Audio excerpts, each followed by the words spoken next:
చంచలమైన ఆత్మలందుండని అలవాటు చేసిని ఉయ్యాల.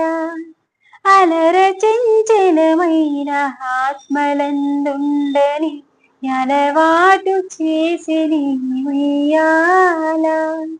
పలుమారు నిశ్వాస పవనమందుండని భావంబు దిలిపిని ఉయ్యాల. పలుమారు నిశ్వాస పవనమందుండని భావంబు దిలిపిని ఉయ్యాల. ఉయ్యాల ఉయ్యాల ఉయ్యాల ఉయ్యాల ఉయ్యాల ఉయ్యాల ఉయ్యాల.